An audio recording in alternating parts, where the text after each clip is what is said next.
I think that this work, it can consume lives, especially when you look at it in the greater scope of cultural site protection and other work we do for cultural heritage protection and preservation. It's draining, it's time consuming, it's frustrating. It's the same conversations over and over again with every institution you go to. Indigenous people have a human right to be able to perpetuate and keep their cultures, and that means also being able to protect their dead, our dead, funerary objects, items of cultural patrimony, and sacred objects that are in these museums. So the fact that many of these institutions still hold these objects and hold our people is a violation of our human rights. Welcome to Challenging Colonialism, a podcast dedicated to amplifying the voices of Indigenous California. An important note from the start, the producers are two white male educator academics, and these are not our stories. This podcast centers Native voices, and our intention is to highlight the significant work being done by Indigenous communities to challenge ongoing colonialism and to broadcast information about the resistance and resilience of Indigenous California in the past, present, and the future. It is important for us to let our listeners know that this episode focuses on the Native American Graves Protection and Repatriation Act and will include significant discussion of how ancestral remains, funerary objects, sacred items, and objects of cultural patrimony have been collected in the past, continue to be disturbed in the present, as well as the process of repatriation and reburial. This is an extremely sensitive topic, but a very important one that deals with basic human rights and respect, or the lack thereof, and we want to make this clear up front. This topic, understandably, may be triggering for some. You will hear people discussing in detail the ways in which their ancestors' bodies have been and continue to be mistreated. Please take care while listening. In this second episode of this three-part series, you will hear from Greg Castro, Sabine Tologan, Dr. Brittany Arona, Dr. Anthony Burris, Dr. Vanessa Escovedo, Cindy Alvitre, and Dr. Desiree Martinez.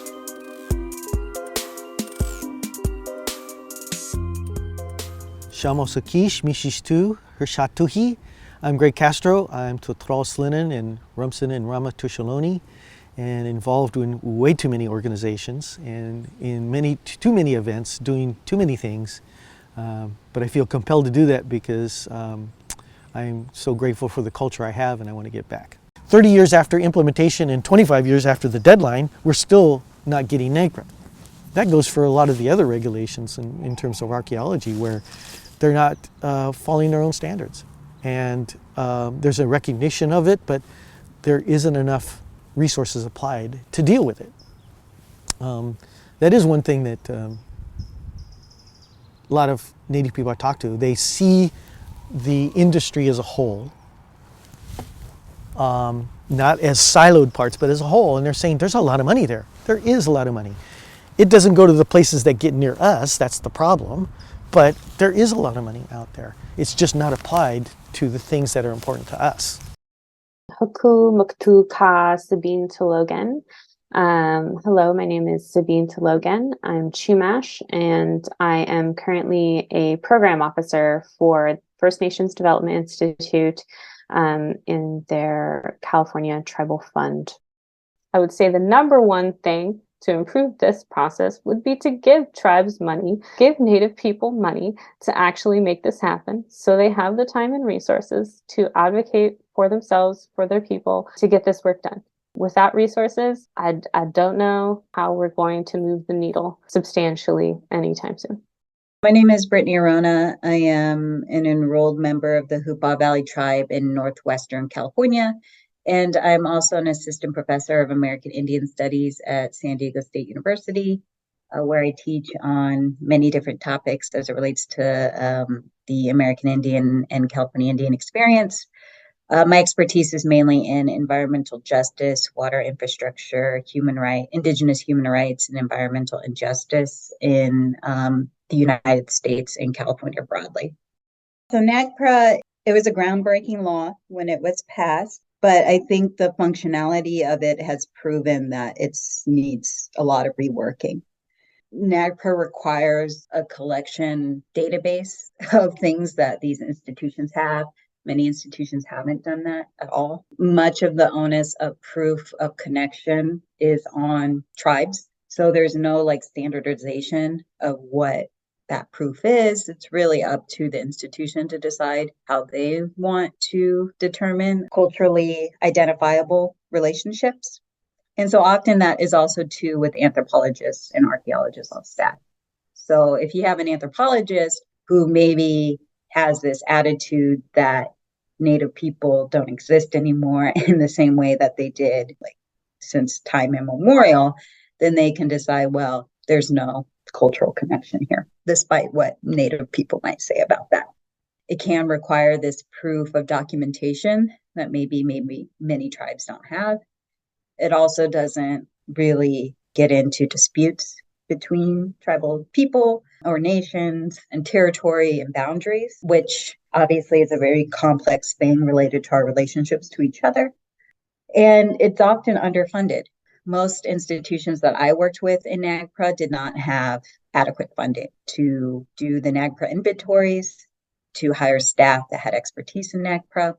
And I would also argue that many people who do NAGPRA are not properly trained to do it, meaning that not everybody, obviously, but many people don't have the cultural background on Native United States history or history of Indigenous people or collecting around the world, and also maybe don't have that ability to facilitate relationships with tribes.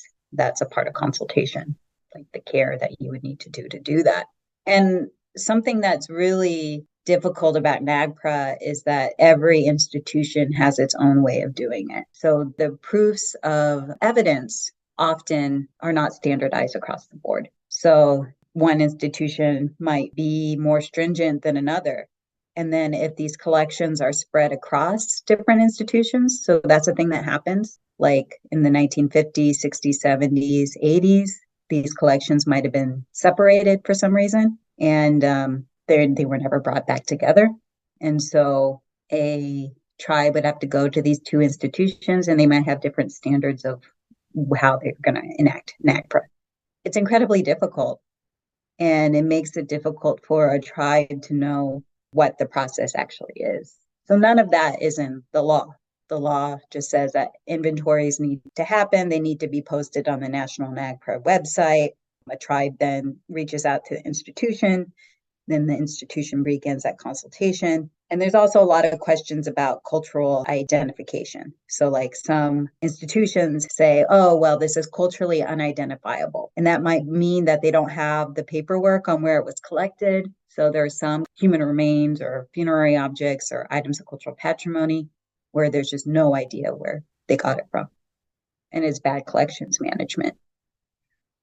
So it becomes this culturally unidentifiable person. That's such a violence, to not even like care enough to know where you stole this from. It's a big issue in just doing NAGPRA work. And it was an issue that I was dealing with quite a bit when I was a NAGPRA manager at parks, at California State Parks. It's very, very difficult. And it's emotionally difficult for Native people to have to deal with too. It's a big job, I think, to both emotionally deal with that. I had a very hard time emotionally dealing with it. And then also just practically trying to get everything back together and united. My name is Anthony Burris, and I am a citizen of Ione Band of Miwok Indians. I serve on my tribe's cultural committee, and one of the activities that we do as a cultural committee is we implement ancestor repatriation through the Native American Graves Protection and Repatriation Act, or through California Native American Graves Protection and Repatriation Act.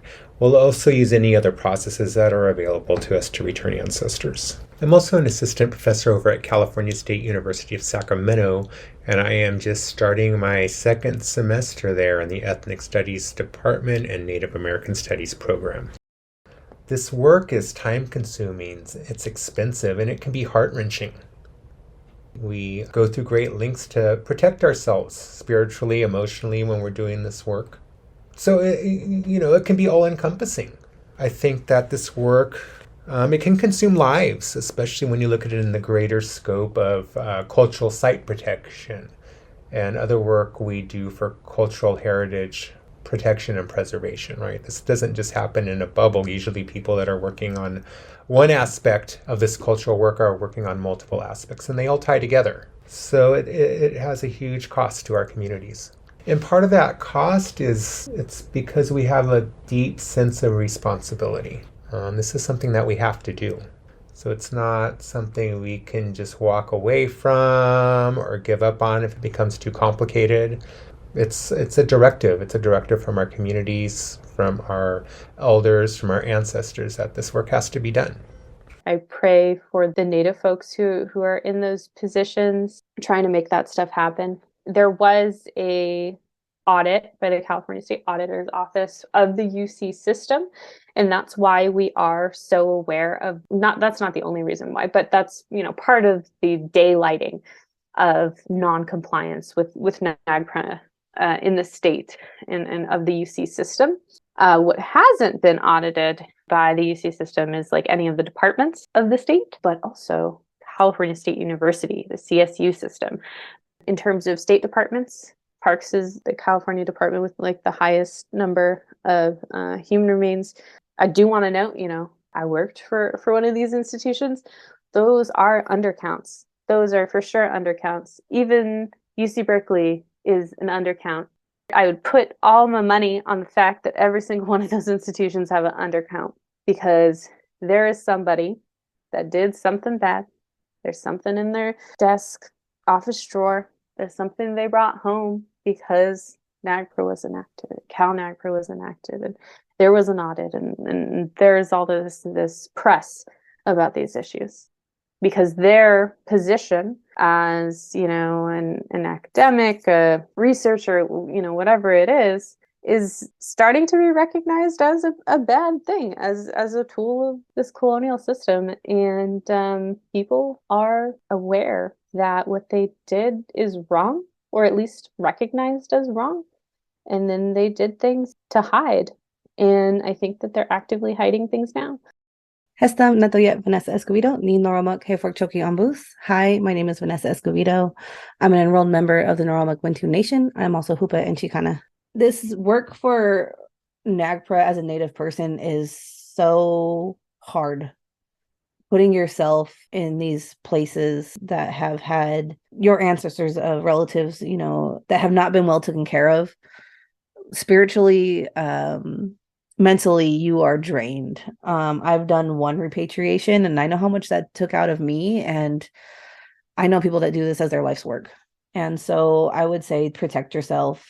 Make sure that you're protecting yourself in all the ways that you need to, because it's draining, it's time consuming, it's frustrating.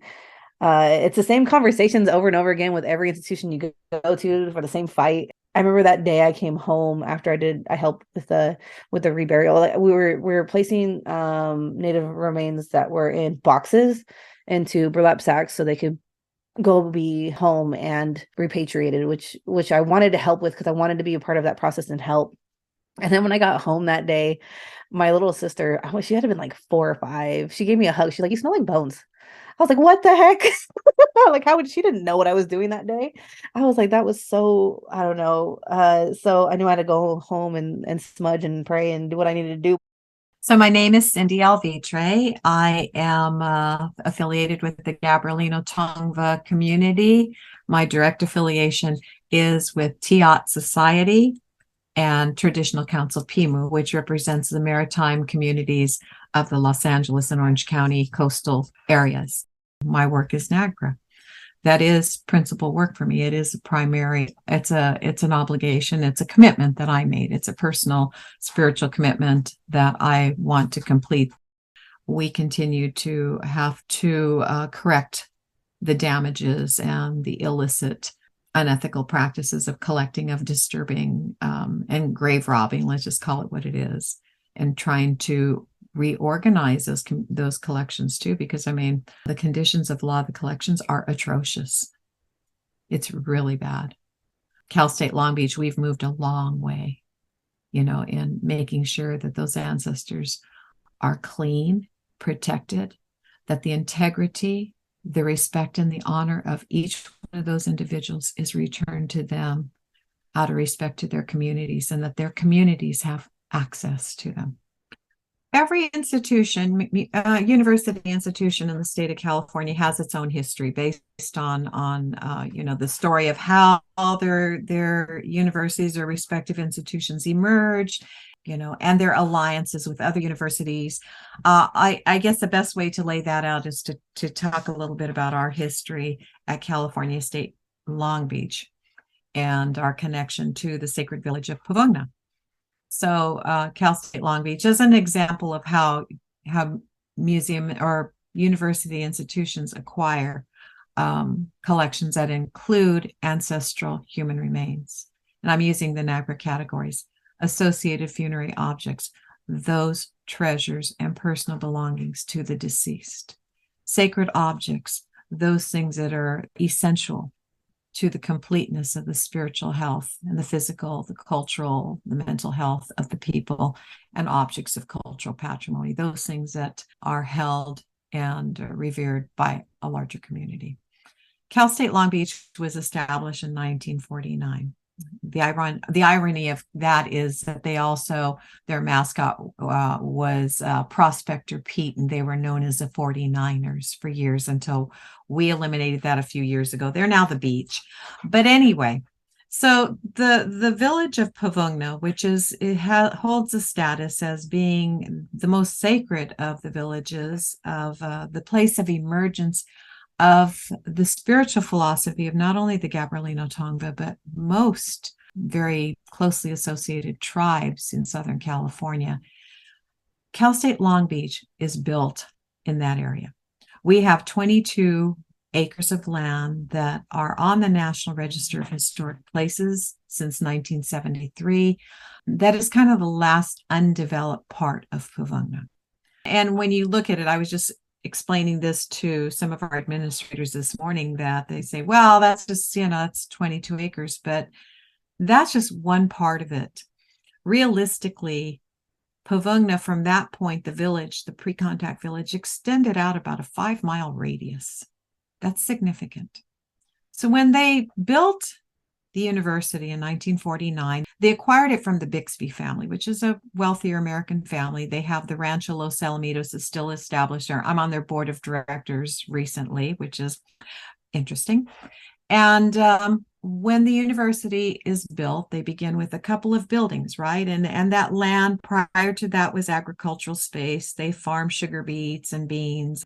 Right around that time is when you get World War II.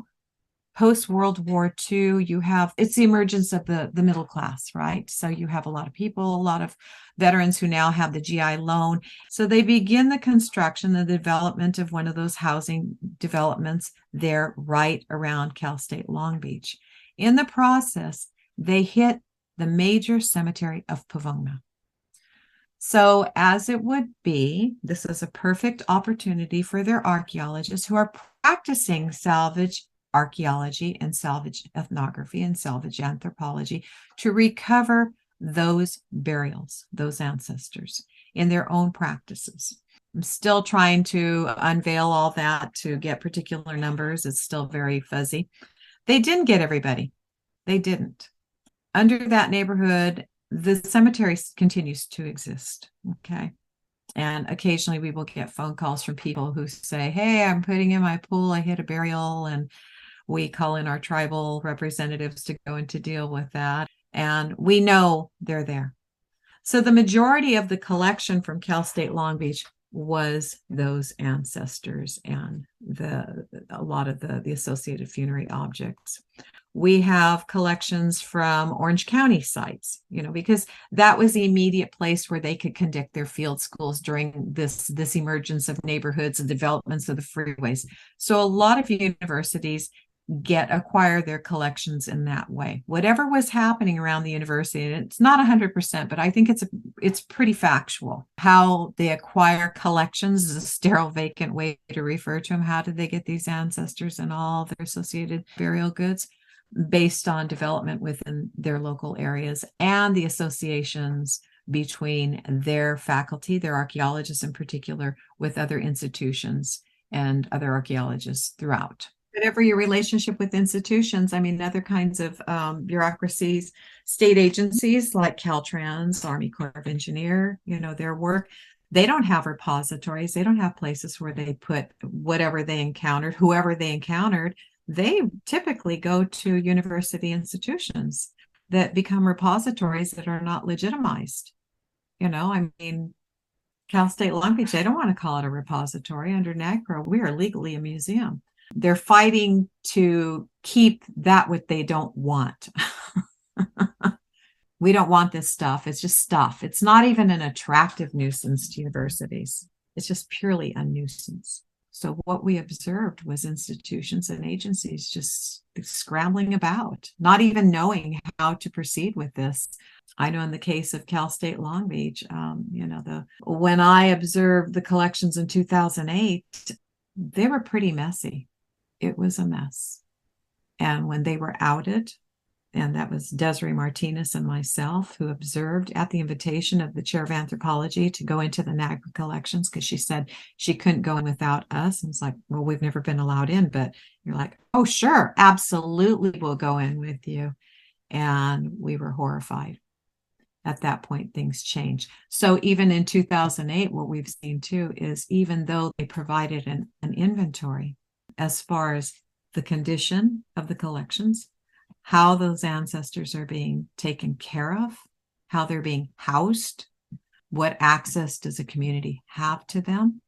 A lot of institutions were not practicing that, but NAGPRA still, nonetheless, and we're still in that process, it really supported the tribes. The only problem with NAGPRA was it was very confined to federally recognized tribes. And you have a huge percentage of California Indian tribes that are not federally recognized. My name is Desiree Martinez, and I am a member of the Gabrielino Tongva community, and I am a practicing Indigenous archaeologist. I am currently president of Cogstone Resource Management, which is a cultural resources firm here in Southern California, and we do work all across the country. And on my personal life, I also do a lot of work with various Native American communities, helping to get their ancestors back into the ground. Cal NAGPRA is the California version of NAGPRA on the federal level, and it basically emulates the federal NAGPRA word for word with a couple of different changes. And that was passed in 2001, but basically it was an unfunded mandate, just like federal NAGPRA is. And so for a lot of times it kind of languished, and people in the state of California didn't know what to do with it. So even though it was really forward thinking, just as NAGPRA was, nobody knew how to engage it. So what California NAGPRA is it's basically a state version of the federal NAGPRA law. It mimics the federal law closely, but it applies to institutions in California that receive state funding instead of institutions that receive federal funding. Cal NAGPRA was originally enacted in 2001, but it's been poorly understood and hasn't been very useful to the tribes that it was supposed to help. For instance, it had provisions for the repatriation of ancestors and cultural objects to non-federally recognized tribes. However, the definition of non-federally recognized tribe was so narrow that it only applied to just a handful of tribes in the state that don't have federal recognition. In 2020, AB 275 amended Cal NAGPRA to expand the definition of non-federally recognized tribe to those maintained by the Native American Heritage Commission. And so that number is somewhere around 70 non-federally recognized tribes that it applies to. Something important and revolutionary about Cal NAGPRA is that it recognizes and defers to tribal traditional knowledge as a line of evidence when making determinations for the dispossession of our ancestors and cultural objects. So whereas in the past, anthropologists have been considered the experts on Native Americans, AB275 recognizes that Native Americans are the experts on Native Americans. I was so excited to hear about Cal NAGPRA because it's supposed to be this wonderful law that piggybacks on NAGPRA in a way that will allow for the repatriation of non-federally recognized tribes. It goes back to, these laws that I think sound really good, but have no action. Even the federal law, I thought would have more teeth, but it doesn't. And thinking about, would the state really want to repatriate to a non-federally recognized tribe? Because then in that way, I guess, justifies that they are a tribe. We got to fight for a stronger bill, but at the same time, I don't even know if that's the way that we should go. I'm into just rolling us all up and maybe some matching t-shirts and just going and getting them by force. I'm tired of it. I'm over it. Trying to go the legal way. The years rolled by, and soon what ended up happening was that a lot of tribes were starting to get frustrated with the various entities, UC Berkeley being one of them, of not doing their due diligence and not consulting with the tribes honestly in order to get items repatriated. There was a number of staff and faculty who were against the repatriation of ancestors and their items, and really created stumbling blocks for that to occur. And so the tribes finally got fed up with it and decided that they wanted Cal NAGPRA to have some teeth in it and to have timelines created. And they wanted to have an audit of how, in particular, the UC system was complying with Cal NAGPRA. That first version of edits to Cal NAGPRA happened in 2018. And then there has been some consistent changes for the last couple of years, but a lot of it has to do with the non-responsiveness of agencies that hold state collections to the tribes. They were not acting in good faith. And the tribes were tired of it. I mean, particularly with the UC Berkeley example, you would have tribes sending emails and the emails never getting responded to or accidentally forgotten.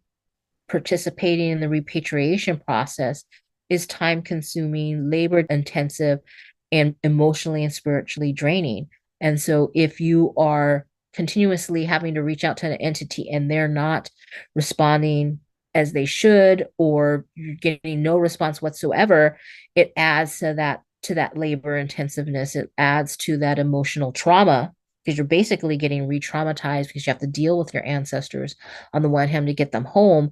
But if you're happy to go through all of these hoops in order to get them home, it creates trauma that then gets harder and harder to deal with. And so these changes really are forcing the UC system in particular, but also any entity that holds these collections, to really start to comply and putting these deadlines in, making sure that the lists are created and that you're actually consulting with tribes and you're being watched.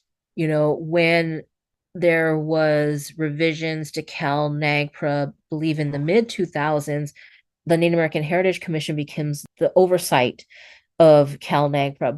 The Native American Heritage Commission is always constantly underfunded and understaffed.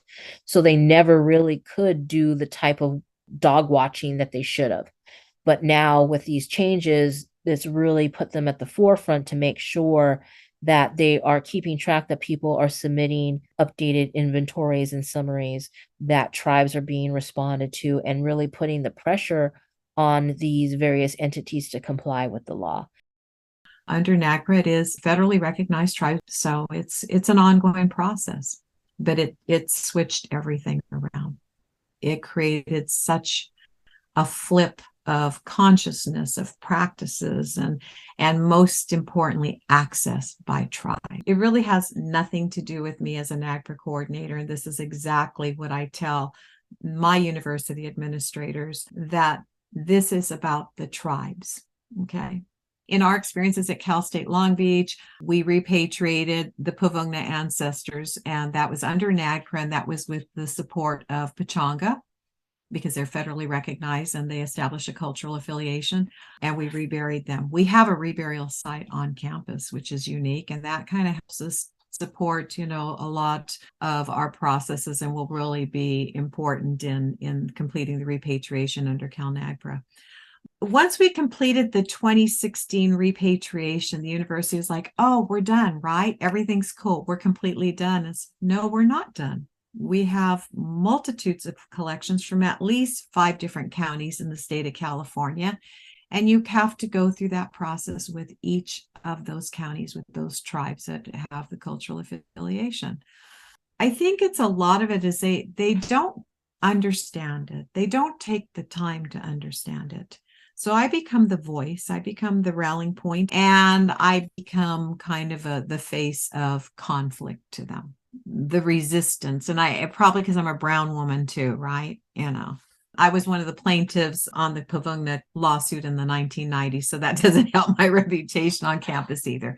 But I think they have realized now that I am trained in this. I have decades of experience. I understand NAGPRA. I've practiced this. I belong to teams and have worked very, very closely with UCLA, with different museums. And, our team, Dr. Wendy Teeter, Karima Kennedy, Desiree Martinez, myself, and multitudes of other people, we successfully repatriated and reburied over 2,600 individuals in the year 2016, with 2,300 that were representing Chumash, Ahacham, Tongva, Tataviam tribes were reburied, 2,300.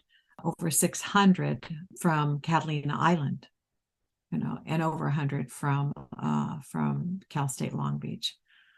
So what did that require? That took decades to achieve. And with the support of CalNAGPRA now, which CalNAGPRA responds to the limitations of NAGPRA as only pertaining and offering protection and support to federally recognized tribes, we should have been a lot further along under NAGPRA. We should have completed repatriation of the 100,000 plus individuals that continue to be incarcerated within these institutions. And finally, I think it's part of the problem with some of these legislations, as it has been, is enforcement of the law, right?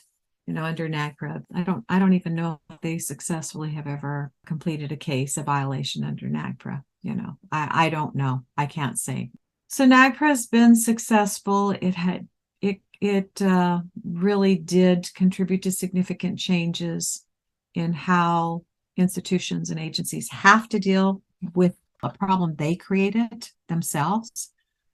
Part of the challenge is a lot of these institutions, they don't look at it as their problem. It's something in the past. There's challenges, and the number one is for the universities to have those funds available. It's an expensive process, and it's not going to happen over one summer.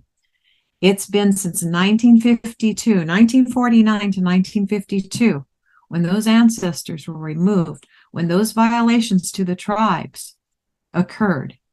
It's not going to take 6 months to reverse out decades and decades of violations to the tribes. Own it. I'm there to support your owning it. We as California Indians are there to support your owning it. The reality is that, they're still going to build.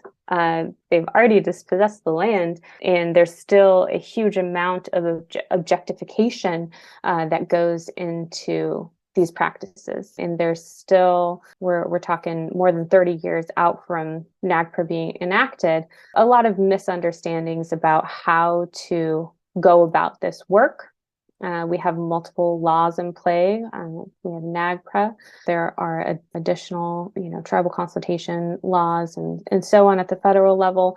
And then in California, we have CalNAGPRA. And then we have the most likely descendant, the MLD process, which is really about taking, just a little bit responsibility through AB 52, CEQA, which is the California Environmental Quality Act, to, if you do find human remains when you're building and you're developing, then you're supposed to call the coroner, and then that coroner is supposed to, determine if they believe that they are Native American or not.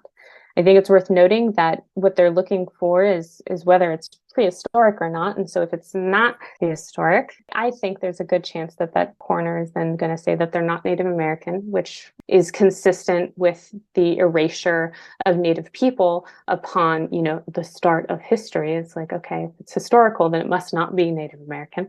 But that's a whole tangent. But with the MLD process, basically, most likely descendants are called upon via the Native American Heritage Commission, and they're able to have a say in the disposition of those human remains and belongings, whether they are reburied at the site or protected in place is what that's called. And there's measures that can be taken to do that. Or, whatever the tribe needs to do. Perhaps they have a cemetery where they like to bring folks back to, or whatever they need to do, their cultural practice. But I think it's only really through these laws and people who interact with these laws that they really recognize how often our colonial settler society is actually disturbing Native American burial sites. And it's quite disturbing for the folks who are aware, or at least I hope it's disturbing, because as a Native person myself, it's a lot to carry. And I think it's very literally examining how settler colonialism is actively erasing Native presence everywhere we are. We've been able to pretty much establish a chain of custody with a good majority of our sites. So we have created these binders. When descendant communities come in, it can be digitized, but we have it physical. We have it printed in binders that go chronologically and show exactly what was the first excavation that's been recorded at a particular site. Because it's part of the healing of the communities to be able to go and say, this is what happened. It's a response to what the hell happened to us? How did this happen? And to be able to have those documents to turn them over to the tribe, trying to do a physical mapping of every individual that, just the whole genealogy of who are these archaeologists, anthropologists, who was doing what, who was connected to those earliest anthropologies as a discipline, who are connected to the physical anthropologists, who are connected to, George Gustav High in New York, and who were working and hiring people on Catalina Island, who are digging up burials, and on and on and on, who are working with archaeology professors into the 1950s and 1960s, who, hey, can I borrow this collection? I think that most institutions need a Native advisory board.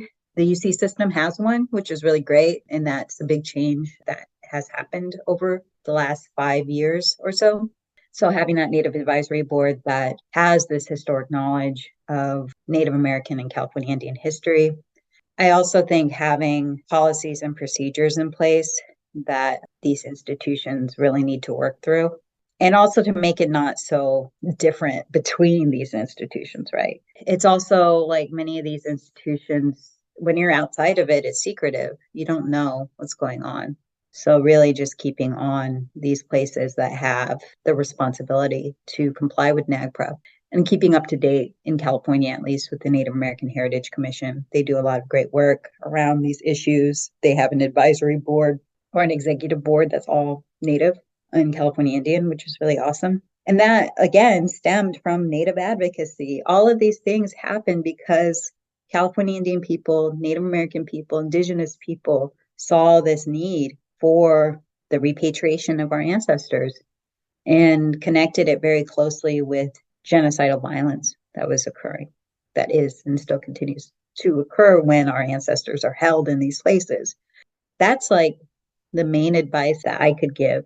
But yeah, just keep on them. That's the best piece of advice I've ever gotten in my life. And that was from my grandfather. Just keep going, keep on them. Many of these NAGPRA collections are also in natural history museums. So it's also this idea that we're part of a natural history and not functioning people with complex cultures and societies that existed and still exist today. And that we wouldn't have a connection with our ancestral remains that are in these museums and cultural institutions. So it's very much a part of this ideology of Native people being objects to study because we're gone. And that's something that I really try very hard to talk to my students about, because it's like, we're still here and still have very much a connection to who we were and who we are today. And that the vanishing narrative is very intentional. We actually have to go to these institutions and say, please give us our human remains back. Allow our oral histories, our traditions, our stories, our knowledge to be a part of these narratives, to return our ancestors so they can be at peace. And when you take away that self-determination to be able to do that, that's a part and function of a violation of a human right. Indigenous people have a human right to be able to perpetuate and keep their cultures. And that means also being able to protect their dead, our dead, funerary objects, items of cultural patrimony, and sacred objects that are in these museums. So the fact that many of these institutions still hold these objects and hold our people is a violation of our human rights. And it's in, the UN Declaration on the Rights of Indigenous People too. So it's very much a function of violation that Native people still experience from colonization into the present. And that's why there's so many calls to return and repatriate our items back and our people back, so that we can bury them with dignity, so that we can have our ceremonial objects back, because they need to be with us, really. I mean, so much has been taken and they really need to be with us. Obviously, functionally, there's a lot of things that make that difficult to do, whether that be lack of land base for tribes, which is also a violation of our rights, having our land stolen and then not being able to bury our dead and have them be at peace. That's a huge, violation of our human rights. Our lands were taken, and that's so much a part of this issue as well. And so repatriation gets really difficult when you don't have a land base, when you don't have the ability, or your ceremonial sites have been destroyed through settler colonialism and genocidal violence. I really want folks to understand that these things are all connected. It's very much connected into settler colonialism, it's connected into genocidal violence, and it's connected to stolen lands and land loss. And also the lack of consent of studying and looking and holding our ancestors, really. Native people didn't consent to that. And so it's been a long fight to try to get some justice there. Thank you for listening to our second part in a 3-part series focused on NAGPRA. Part 3 will focus further on Cal-NAGPRA and other attempts to improve this legislation, as well as case studies and stories of successful repatriation through NAGPRA work. Challenging Colonialism is produced by myself, Daniel Stoneblum, and Martin Risso-Martinez. Interviews by Martin. All audio engineering and editing by myself. Music by G. Gonzalez. This podcast is produced with support from California State Parks Foundation.